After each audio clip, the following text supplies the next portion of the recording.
Class 10 Maths and CERT Exercise 3.1. Question number 1. Form the pair of linear equations in the following problems and find their solutions graphically. तो नीचे जो आपको condition दी है उसके हिसाब से आपको लीनियर इक्वेशंस बनानी है, फिर उनके सोल्यूशन निकालने हैं। कैसे निकालने हैं? ग्राफिकली, यानी ग्राफ बनाकर उसके सोल्यूशन निकालने हैं। तो फर्स्ट वाले पार्ट में है 10 students of class 10 took part in mathematics quiz. If the number of girls is 4 more than the number of boys, find the number of boys and girls who took part in the quiz. तो इसमें क्या क्या data हमको दिया है? पहले तो ये कह रहा है कि 10 स्टूडेंट हैं क्लास 10 के जो कि मैथमेटिक्स की क्विज में पार्टिसिपेट किए हैं। इन 10 स्टूडेंट में से कुछ गर्ल्स हैं और कुछ बॉयज़ हैं, यानी नंबर ऑफ गर्ल्स और नंबर ऑफ बॉयज़ को ऐड कर दें तो ये आपके 10 आएंगे, क्योंकि टोटल 10 स्टूडेंट हैं। एक और चीज़ हमको दिया है, number of girl is 4 more than the number of boys, यानी जितने बॉय हैं उनसे 4 ज़्यादा गर्ल्स हैं। यानी अगर बॉय मान लो B है तो इसमें 4 और जोड़ दो तो आपकी ये नंबर ऑफ गर्ल्स आ जाएंगी। ठीक है, तो इस तरीके से हमको इक्वेशन बनानी, फिर ग्राफ बना के इसको सॉल्व करना है। अब नंबर ऑफ बॉयज़ और गर्ल्स को हम कुछ एज्यूम कर लेंगे, कोई वेरिएबल मान लेंगे। तो आप लिखोगे let the number of boys be x and number of girls be y। तो नंबर ऑफ बॉयज़ को हमने x मान लिया, नंबर ऑफ गर्ल्स को y मान लिया। Then the equations formed are. तो अब हम इक्वेशन फॉर्म कर लेते हैं। पहले तो हमको टोटल दिया है कि नंबर ऑफ बॉयज़ और नंबर ऑफ गर्ल्स, इनको ऐड कर लोगे तो आपका 10 आ जाएगा। दूसरा दिया है कि नंबर ऑफ गर्ल्स, जो कि हमने y माना है, ये बराबर है किसके? नंबर ऑफ बॉयज़ से 4 ज़्यादा है, 4 ज़्यादा है। नंबर ऑफ बॉयज़ आपके x हैं, इसमें हम 4 ऐड कर दें तो आपका y आ जाएगा।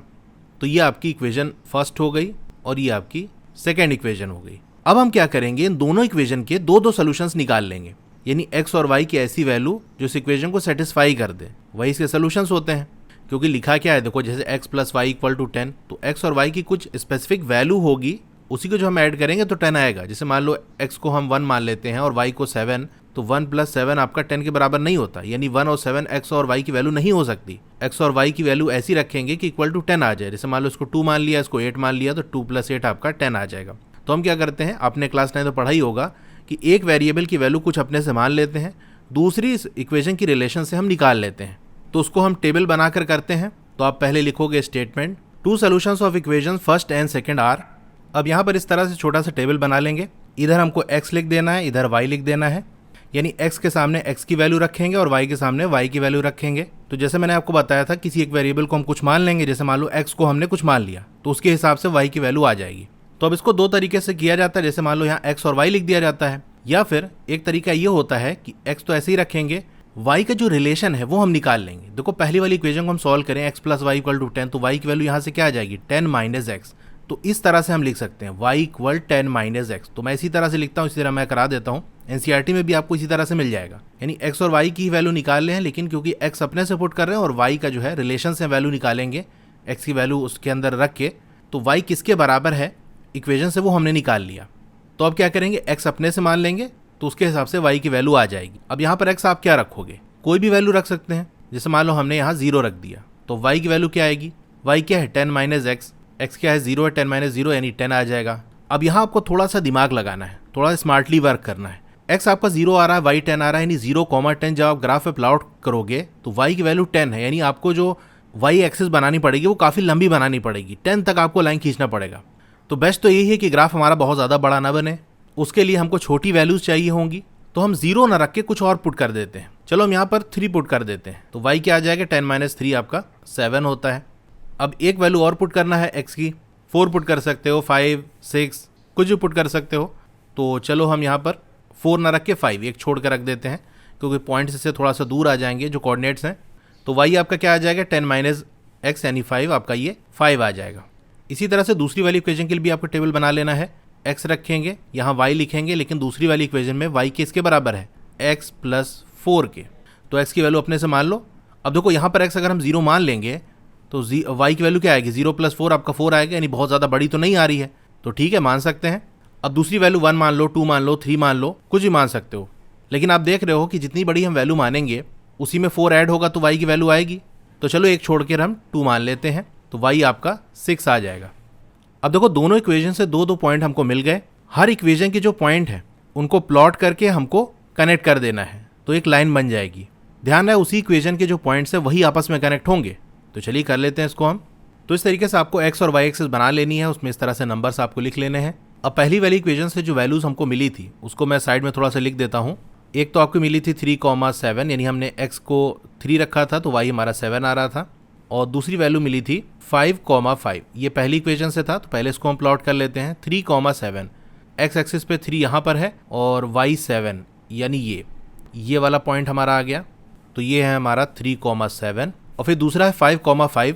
तो एक्स एक्सिस पे 5 यहाँ है, y पे 5 यहाँ है, ये दोनों जहाँ मिलेंगे यानी ये वाले पॉइंट पे यही आपका 5,5 होगा। तो इसको हम ज्वाइन कर लेते हैं, यानी फर्स्ट वाली इक्वेशन के ये दोनों पॉइंट्स थे हमारे, ये दोनों कोऑर्डिनेट्स आए थे, इनको हम ज्वाइन कर लेते हैं।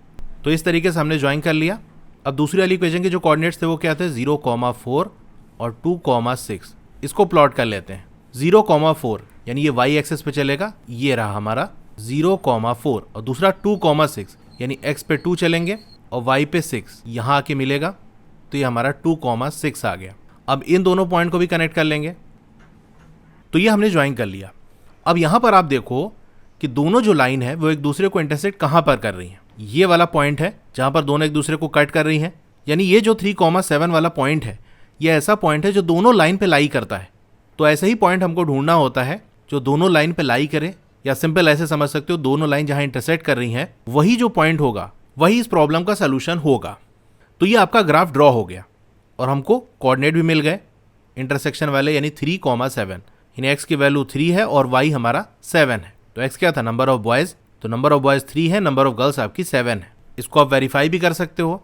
हमने देखा था दोनों का जो सम है वो 10 है, यानी 3 + 7 आपका 10 आ जाएगा। और ये भी देखा था नंबर ऑफ गर्ल्स बॉयज़ से 4 ज़्यादा है, बॉयज़ आपके 3 हैं, इसमें हम 4 ऐड कर देंगे तो आपका 7 आ जाएगा, यही आपके नंबर ऑफ गर्ल्स हैं। तो आप लिख दोगे number of boys equal 3, number of girls equal 7। तो ये हमको फाइंड आउट करना था, ये हमारा आंसर आ गया। तो ये आंसर कंप्लीट हो गया। अब इसका सेकंड वाला पार्ट देख लेते हैं। 5 pencils and 7 pens together cost ₹50, यानी 5 पेंसिल और 7 पेन इनकी टोटल जो कॉस्ट होगी वो 50 रुपये है। यानी अगर आपको 5 पेंसिल और 7 पेन लेना है तो 50 रुपये की ये मिलेगी। वहीं 7 pencils and 5 pen together cost 46, 7 pencil और 5 पेन की जो कॉस्ट है टोटल वो 46 है। Find the cost of 1 pencil and that of 1 pen. तो एक पेंसिल और एक पेन का कॉस्ट आपको बतानी है। तो यहाँ भी हम उसी तरह से करेंगे, एक पेंसिल की कॉस्ट को x मान लेते हैं और एक पेन की कॉस्ट को y मान लेते हैं। Let the cost of 1 pencil be x and cost of 1 pen be y। Then the equations formed are. तो इक्वेशन क्या फॉर्म होगी, पहला जो स्टेटमेंट है वो क्या है, 5 पेंसिल, तो एक पेंसिल की कॉस्ट को हमने x माना है तो 5 पेंसिल की कॉस्ट कितनी हो जाएगी 5x, प्लस 7 पेन की कॉस्ट तो 7 और एक पेन की कॉस्ट y है तो 7y हो गया।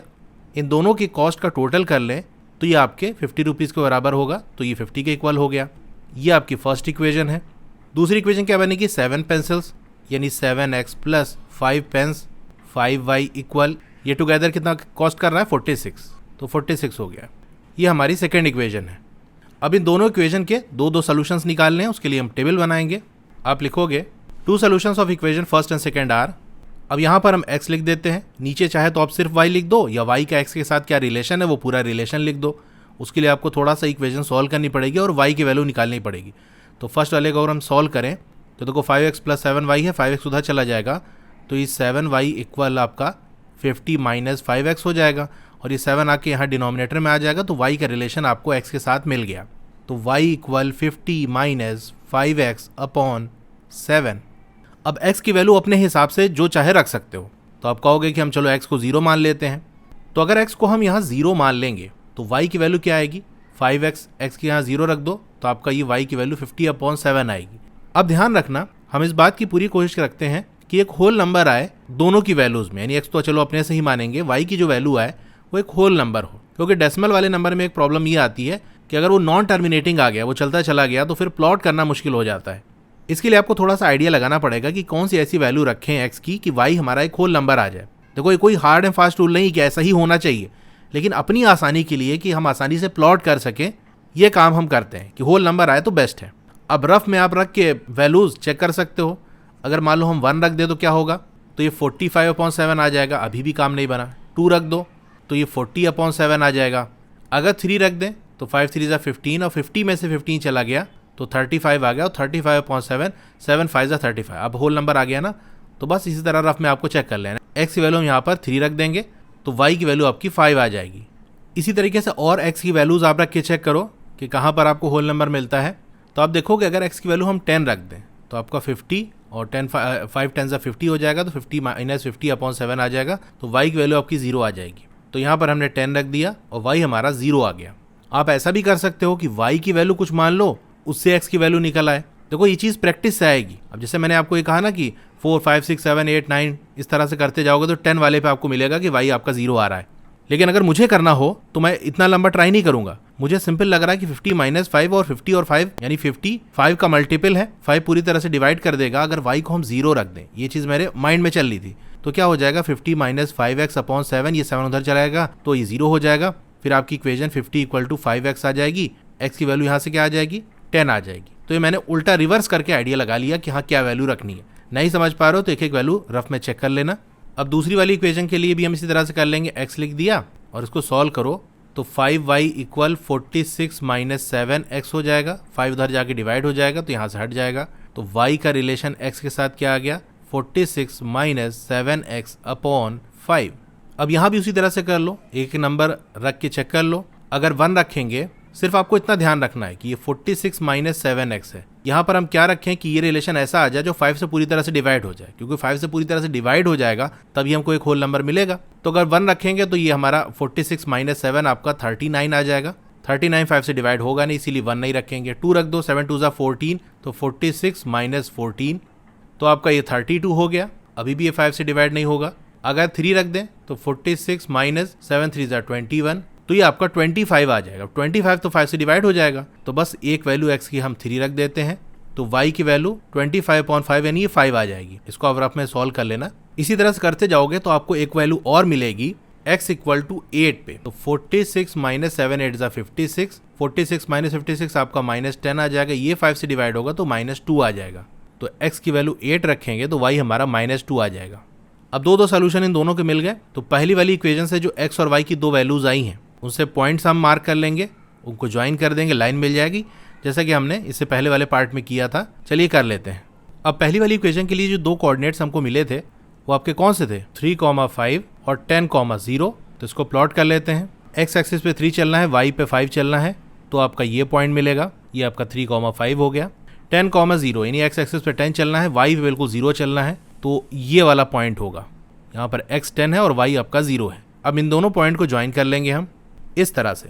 दूसरी इक्वेशन से जो कोऑर्डिनेट्स मिले थे वो आपका 3, 5 और 8, -2 है। तो 3, 5 तो ऑलरेडी प्लॉट है हमारा। 8, -2 x एक्सिस पे 8 चलना है, ये है हमारा 8, और y एक्सिस पे -2 आपका ये है। तो ये दोनों लाइन आके जहाँ मिलेंगी यानी ये वाला पॉइंट, यही आपका 8, -2 है। तो 8, -2 और 3, 5 इसको ज्वाइन कर लेंगे ये इस तरह से। तो दोनों लाइन कहाँ पर इंटरसेक्ट कर रही हैं, ये वाले पॉइंट पे जो कि 3, 5 है। तो आंसर हमारा मिल गया। x की वैल्यू 3 है और y की वैल्यू 5 है। कॉस्ट ऑफ 1 पेंसिल जिसको हमने x माना था वो आपकी 3 आ गई। कॉस्ट ऑफ 1 पेन जो कि हमने y माना था वो आपका 5 आ गया। तो ये ग्राफ हमारा प्लॉट हो गया। इसी के साथ क्वेश्चन नंबर 1 हमारा कंप्लीट हो गया। क्लास 10 की और वीडियो देखना चाहते हो तो इस तरह से आपकी वीडियो चल रही होगी। पहले वीडियो को लाइक कर लो, चैनल को सब्सक्राइब कर लो, मोर पे क्लिक कर देना है, फिर से मोर पे क्लिक कर देना है तो डिस्क्रिप्शन ओपन हो जाएगा। यहाँ पर आपको मेरे व्हाट्सएप चैनल का लिंक मिल जाएगा, इसको भी क्लिक करके ज्वाइन कर लो। डोंट वरी, आपका नाम और फोन नंबर किसी को भी विजिबल नहीं होगा। उसके नीचे आपको बुक का लिंक मिल जाएगा, वहाँ से परचेज कर सकते हो। क्लास 10 के लिए स्टडी मटेरियल जैसा नोट्स हो गया, एक्सरसाइज का सोल्यूशन हो गया, वो चाहिए तो मेरी वेबसाइट विजिट कर सकते हो। उसके नीचे आपको class 10 maths chapter wise playlist का लिंक मिल जाएगा। जिस चैप्टर की वीडियो देखनी है उस वाले लिंक पे आपको क्लिक करना है तो प्लेलिस्ट ओपन हो जाएगी और नीचे आओगे दूसरे सब्जेक्ट्स की भी प्लेलिस्ट का लिंक आपको मिल जाएगा। Okay, thank you.